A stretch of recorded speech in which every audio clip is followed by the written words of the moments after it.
All right. Hello. Um, I know it's been kind of long, but here's a video, and in this video we'll talk about Unit 2 or Chapter 2 in reality, because this is ways of, ways of the world. This is connections and interactions, networks of exchange. Before we start, I would like to thank my teacher, Miss Renner, for these slides. So yeah, connection and interactions. The periods 1200 to 1450. This is Chapter 3. All right. Connections across Eurasia of the Silk Road. What was the economic and cultural impact of the Silk Road trading networks? Okay. Connections across Eurasia, the Silk Roads. The Silk Roads were one of the most famous networks of exchange. They linked people across Eurasian landmass from eastern China to the Mediterranean Sea. Silk was traded along the trade routes, and silk was a very luxury item. It was a symbol of higher status. The creation of inns or guest houses for camels caravans, also known as caravanserais. These caravanserais increased in commercial and cultural exchange. The making of the Silk Roads. Value of luxury goods confiscated for higher costs of transportation, distance, and danger. So people only traded higher price goods because it would benefit them. It would allow them to actually make a profit for how dangerous and long these roads were. Chinese monopolized much of silk until the 16th century. Silk making knowledge spread to Japan, Korea, India, Persia, and Byzantine. Silk was used as a currency, wealth, and higher status. Silk took on religious significance when gifted by merchants to Buddhist and Christian monasteries. Silk worn in Africa by the 12th century, but once again, because it was held at a higher status. It was only for the king in Africa. The making of the Silk Road. Technological innovations increased the Silk Road exchange. Yoke, saddles, stirrups, camels, and horses as transportation. So these new forms made camels and horses more effective and more useful during transportation. Frame and mattress, saddle origin Arab. New forms of credit and economic exchange, such as paper money, or also widely known as flying cash, because the cash would fly because of the wind when merchants would travel across the Silk Roads. Bills of exchange and banking houses. These bills of exchange and banking houses allowed people to exchange their origin currency and trade it in for some other currency, like kind of like a bank at an airport where you can exchange like U.S. dollar bills for euros if you're going from the U.S. to um, London. Also, these bills of exchange allowed people to store money in their accounts, and they didn't have to carry it, so they didn't have to carry these heavy, inconvenient coins. And now they could just carry just with their goods and get to another bill of exchange or banking house and take out the money under their name. Economic and social consequences. Many Chinese peasants replaced food farming with production of silk, paper, and other luxury items. So as the government stopped requiring people to pay off taxes with duties, with labor, now the government started requiring people to pay with actual money, with currency. So this increased the demand for wanting cash. So people didn't want to live in rule anymore and slowly started to be like, yo, I should stop producing food for myself and rather produce money and buy food. And also, not only buy food, but I still also may have the opportunity to buy luxury goods. Merchants grew in immense wealth. An example is Raminista. Religion on the Silk Roads. The Silk Road was a conduit of culture. Buddhism spread from India, the origin, to Central and East Asia by Indian traders and Buddhist monks. It became very prominent in Sarmata, adaptation with local cultures. So as it adapted to other cultures, it transformed, and we can see this with It committed to asceticism. Buddhism monasteries in Central Asia became more secular, so they before Buddhism stunned the outside world, so they were just very traditional, and as they started diffusing outwards from their origin, we see the adaptation of the Mahayana Buddhism and the incorporation of other figures that aren't gods or bodhisattvas. They patronized by rich merchants and local rulers. Uh, Religion and the Silk Road.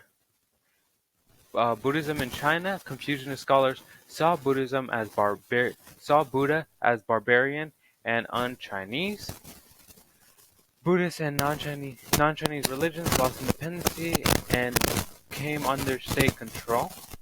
Chan Buddhism, also known as Zen Buddhism, with elements of Taoism, flourished during the Song Dynasty. Neo-Confucianism emerged among the elite culture. Buddhism continued as a Chinese popular religion among the commoners and assimilated to take on venerations of ancestors, honoring of Confucius, Laozi, and the Buddha. Religion of the Silk Road. Uh, Once again, Mahayana Buddhism emerged on the Silk Road. Devotional Buddha as deity, Bodhisattva, emphasized on compassion, earning merit, picked up elements of other cultures on the Silk Road and incorporated into Mahayana Buddhism, such as local gods. There we go. Buddhism in China entered via Silk Road in the 1st, 2nd century and widespread by the 8th century. Pure Land School's most popular expression emphasized salvation by faith, not intense study or meditation. Highly popular and more Chinese. So we started seeing that people implemented these Buddhist schools where students would repeat the name of a certain god or a bodhisattva and hope that they would reach enlightenment through faith rather than the intense study and or meditation. Chinese tradition spread to Korea, Japan, Vietnam. Korea sent tribute missions to China for legitimacy and trading privileges. Korean students learned Confucianism, science, arts.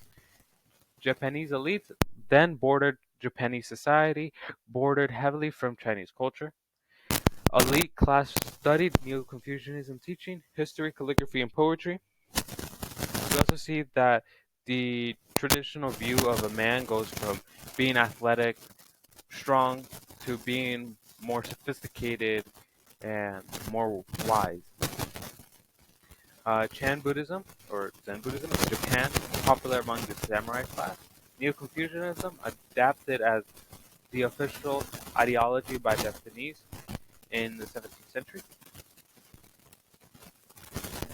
These are some discussion questions for you to answer, if you want to pause. Alright. Connection across Eurasia, the Mongol network. What was the significance of the Mongol Empire in world history? Very interesting. The making of the Mongol Empire. Genghis Khan, widely known as that, became supreme ruler of Mongols and unified them into one nation. Mongol World War used military campaigns and massive killing. Was the largest land-based empire in history, including China, Central Asia, Russia, Islamic Middle East, and parts of Eastern Europe. Timing was everything. Timing was everything for the Mongols because it was partly the reason why Genghis Khan became so powerful. China was divided from north and south, which meant that they could easily even fracture China even more. The Abbasid Caliphate reduced to Baghdad. Mongol army setup was key against tribalism. The making of the Mongol Empire. Military tactics including deception, conquered people served many purposes. So as the Mongols came in, they would take on the people and incorporate them back into their empire. We can see this in their army. Labor, infrastructure, design, craftsmen moved from one end of the empire to another. Economic and cultural responses for conquered people adapted by Mongols. Reputation for unrelated brutality and destruction. Special benefits for merchants to increase trade revenue. Uh, Ability to mobilize human and material resources of widespread empires. Census taking, tax system, relaying station, rapid communication and trade. Centralized bureaucracy. Utilize multiple languages of empire. Chinese and Muslim officials in government subordinated to Mongols. Many religions were accepted, such as Buddhism, Christian, Islam, and Taoist. Encountered the Mongols in Russia and China and Persia. So in Russia, we saw that the Mongols had committed mass slaughter of men, women, children, and monks. They had no direct control. Required heavily timely payments of tribute payments, heavily taxes, enslaved peoples. The city of Moscow grew as primary collectors of tax to Mongols. Mongols dominated ended in the 15th century, when the Moscow prince used the wealth that was collected through the tribute to unite the Russian state. In China, Mongols established a Yun dynasty, defined unified divided China lasted a century. Direct administration using existing bureaucracy, Mongols remained a separate superior class. Intermarriage between Mongol and Confucianism was forbidden. Chinese customs foot binding shun. So we saw that when the Mongols came, they were very strict and authoritative towards the Chinese. Mongols' exploitative treatment, Chinese resentment and outrage, driven out by 1368. So we later see that people came together and didn't want the Mongols in China anymore and rebelled and kicked the Mongols out of China. In Persia, stacking of Baghdad, 200,000 dead, end of the Abbasid. Direct administration using existing bureaucracy, elites learned Persian. Brought animals from pasturing, ruined Persia agricultural land. Mongols adapted Islam under Genghis.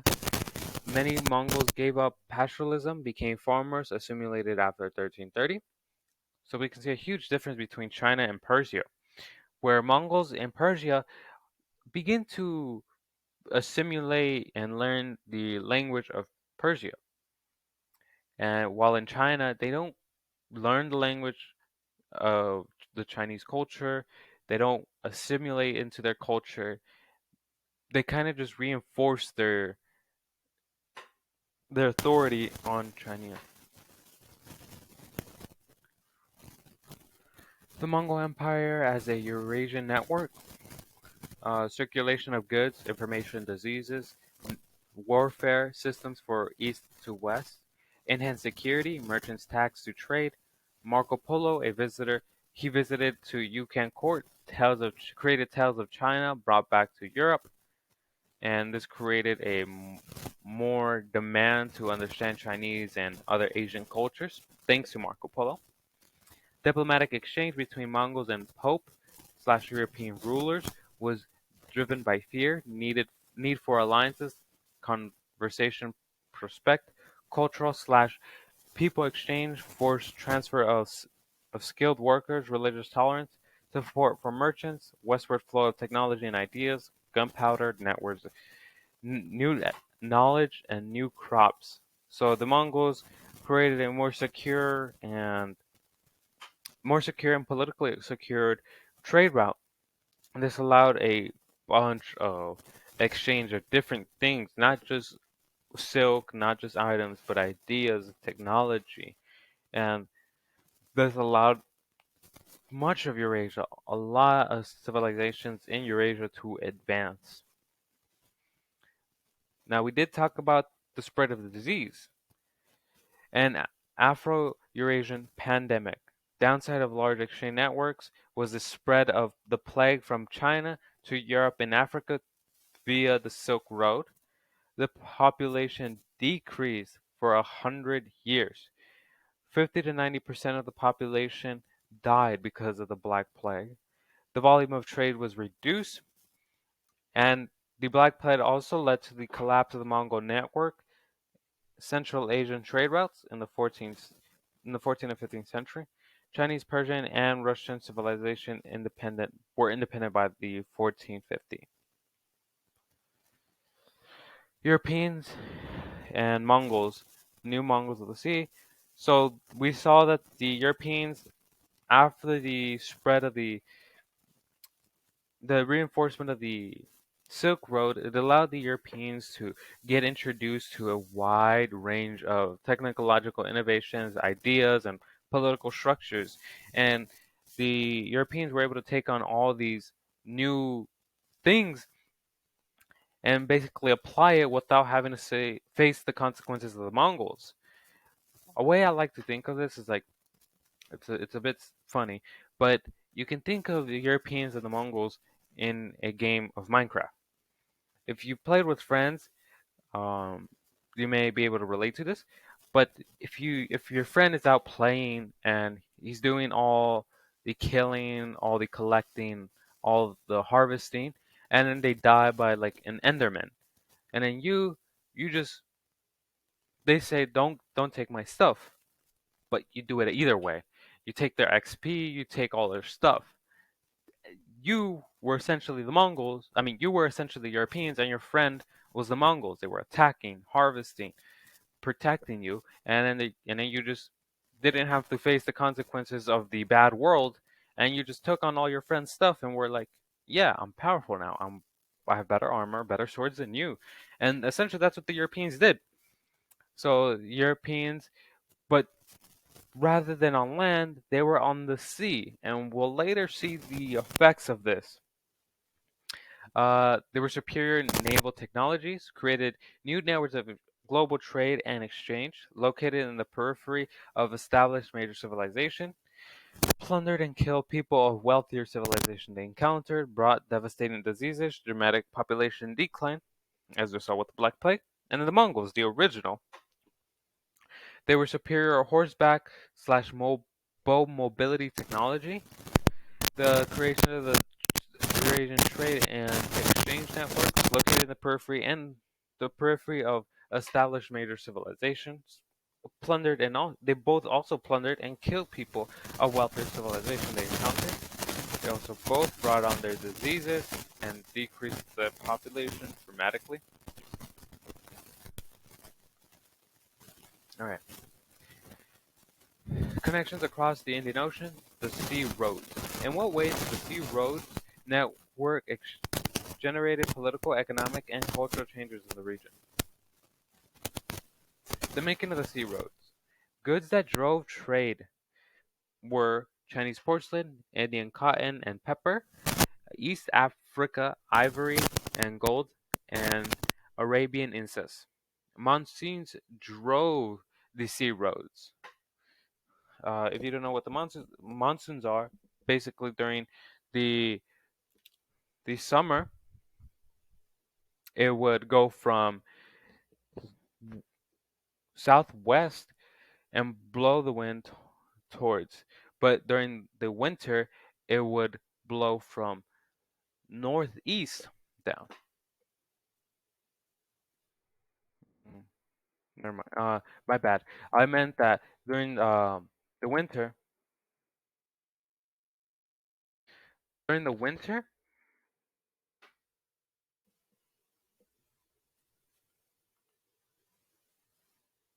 during the winter, it would blow from no, northeast and down, and during vice versa, basically. My bad. I didn't mean to say that. Or they're basically a seasonal change in that a seasonal change in the direction of the prevailing or strongest winds of the region, according to National Geographic Society. Shipbuilding and navigational technology skills like the Atlantean sail, Chinese junks, Indian slash Arab dhows, Aristo blade and compass. Mhm. We can see the sea roads or the Indian Ocean trade routes right here. Connection across the Indian Ocean. They see roads as a catalyst for exchange. Wealth from audience commerce helped build large centralized states, cities, even beyond the coastal areas. An example of this is Great Zimbabwe, source of gold demanded of the Swahili coast. Labor power constructed huge thick stone enclosures. Ecological effects from Indian Ocean trade networks. Bananas spread from Southeast Asia, so Indonesia, to Africa. Indonesia, Madagascar, East African coast, and to the interior of Africa. This allowed for agricultural productivity to increase, which also led to a population increase, and also led to an economic increase, which also led to an increase of chiefdoms, states such as Borneo and Baghdad in the 15th and 17th century. Cultural effects from the Indian Ocean trade networks. Chinese cultural traditions influenced Vietnam elites. Mm, Indianization of Southeast Asia voluntarily, mostly voluntarily. People took on the culture of India voluntarily, not forcefully, uh, by independent states. So independent states were like, oh, this is useful, and they just incorporated it back into their own culture. Examples of this are the Indian alphabets, used to write several Southeast Asian languages. Artistic and agricultural forms became popular in Southeast Africa. Buddhism also took widely hold of Southeast Asia. Incoming religions mixed with indigenous faith. Southeast Asia customs persisted. Women had fewer restrictions than India or China. That's yeah. Uh,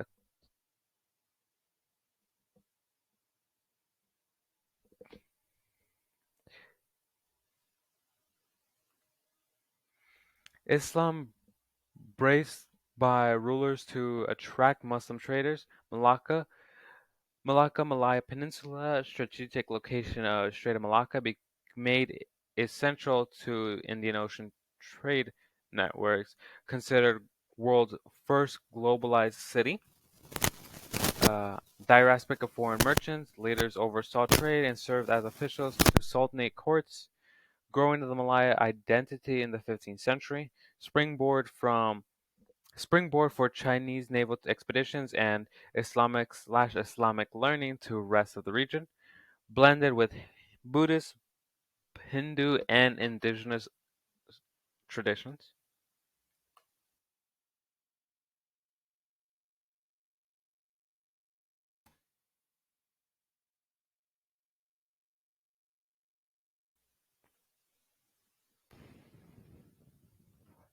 Uh, the Chinese maritime voyage in the Indian Ocean world. Post uh, post 1000 CE, Chinese sailors or traders major presence in in South China Sea and Southeast Asian ports.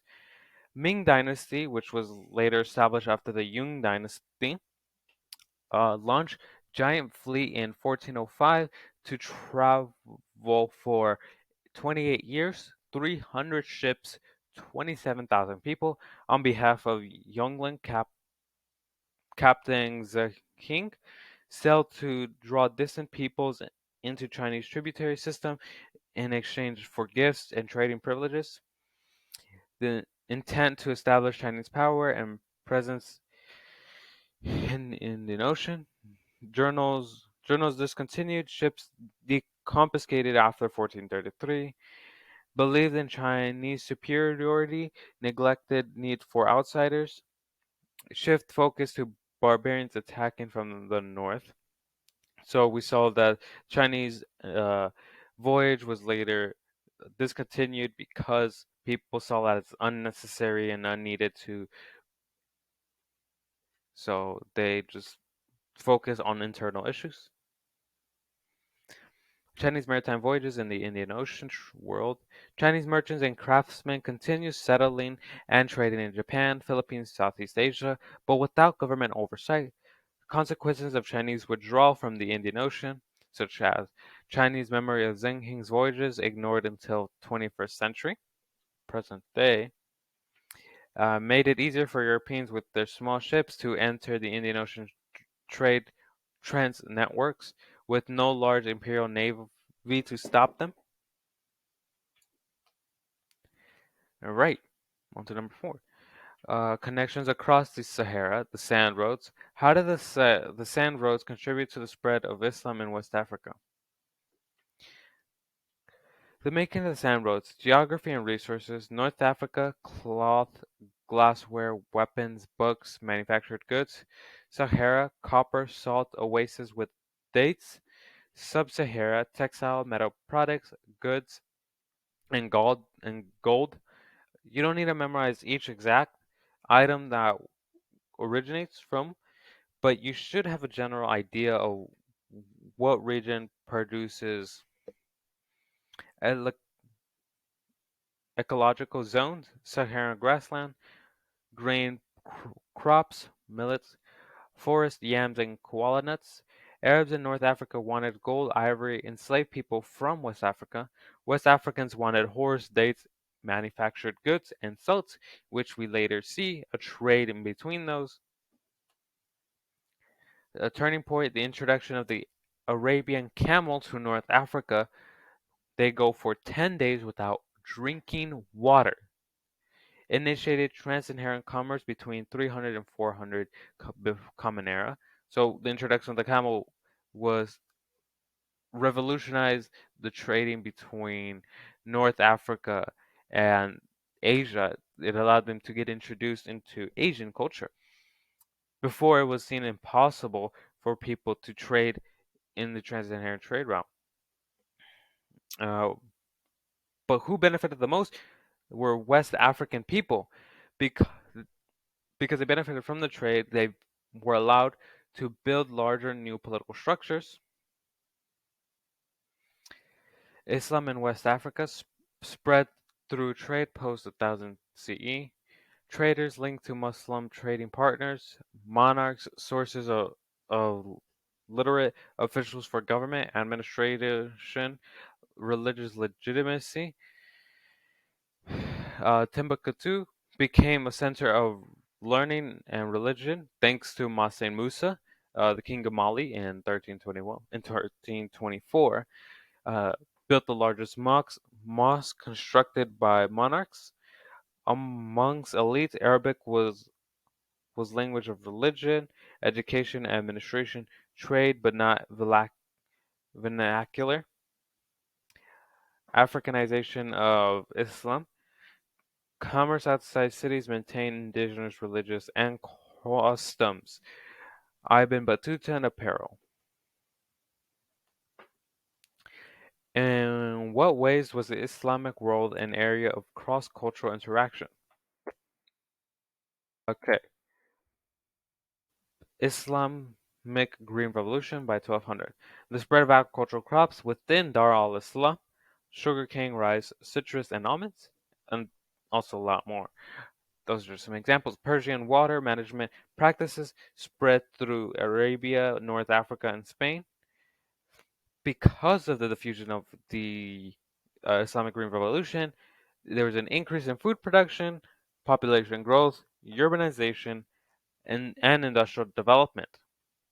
Technology diffusion and adaptation. Chinese rockets modified to carry warhead. They were modified by Europeans. Papermaking techniques from China strengthened government bureaucracy, decreased reliance on oral culture as written culture grew. Ideas from other traditions influence Islam. Jewish, Christian, Persian traditions, Greek and Indian scientific, medical, and philosophical texts translated into Arabic. Increase in Islam scholarship and science. The House of Wisdom in Baghdad. It was also another example. It was a place of knowledge and research where you could look for translated texts. Islamic contribution emerged from blending. Indian numerals, Arabs develop algebra. First hospital and traveling clinics, optics cataract surgery, diseases, treatments. Arabic medical scholars entered Europe through Spain in the 11th and 12th century. Patterns of exchange in the Islamic world. Interpretation of the Sharia law emerged from madrasa or college and Islamic education system. Ulama, learned scholars, taught students traveling from far distance. House of Wisdom critics by ulama and other Orthodox Muslims from its focus of logical rationality, nature over the words of the Prophet. So, oops, my bad. Sufia masters operated within brotherhood orders and offered mystical teachings and practice to students from far away. Encounter the Islamic world and Christendom.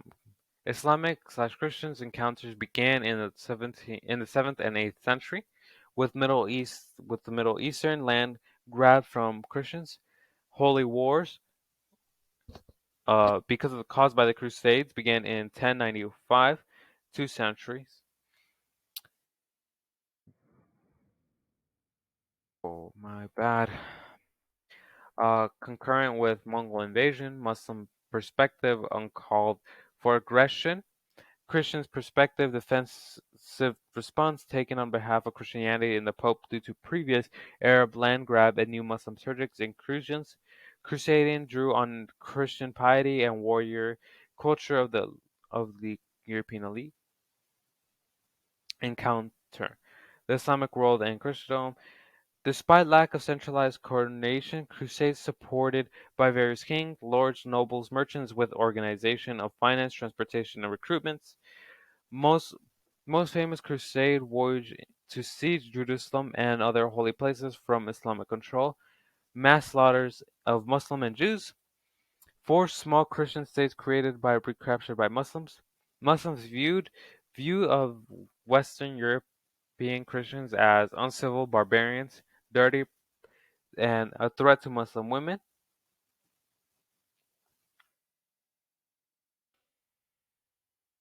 Crusades has little impact on Islamic world though, partly due to the lack of conversion and loss of gained land by the 1300s. Trade and marriages contributed between Christian and Muslims during and beyond Crusades. Crusades' long-term impacts on Europe, although they did have a small effect on the Islamic world, they did have a major impact on Europe. They introduced the luxury Asian goods to Europe, which also increased trade. Sugarcane plantations with enslaved laborers in the Americas. Muslim and ancient Greek scholars. Reconquest Spain in 1492. The Last Crusade. God's wills it. European/American empire building. Ottoman conquest of Anatolia and Southeast Europe posed political, military, religious threats to Christian Europe. Okay. What kinds of cross-cultural interactions took shape in the Americas? So now we talked about the Eastern Hemisphere. Now let's talk about the Western Hemisphere, the Americas. The comparison to Afro-Eurasian. America is less densely connected, lack of domesticated animals, wheels, ocean-going vessels, north/west originated affected agricultural diffusion, and the bottleneck of Panama made it hard for people to interact. America Web, loose interactive from North America Great Lakes to Andes Mountains and South Africa. Slow spread of maize, agricultural elements, cacao 1100 to 1350 in Missouri, center of Mississippi cultural region, huge terrace pyramids, traded seashells, buffalo hides, etc. from Atlantic to Rocky Mountains or the Rock Mountains. Strategic societies with rulers and labor mobilization. Chacao phenomenon. 25,000 square miles and 150 settlements linked by elaborate road systems, five-story pueblos, traded with Mesoamerica for turquoise, cacao beans, kivas or ceremonial pits used for rituals. So the Mesoamerica, the Maya state Tenochtitlan engaged in commerce. Mayas had seaborne trade along Atlantic and Pacific coasts. The Aztec professional merchants ran trade and became wealthier than nobles. Marketplaces and market days in every settlement. Incan Empire state state ran commerce for the empire. Great storehouses with food, clothing, weapons, etc. Cuba's knotted cords recorded numbers for accountants. Goods transported by human porters and llamas. Local exchange occurred at high land fairs on the board. So we can see the difference between the Aztecs or Mesoamerica and the Incan Empire differed majorly.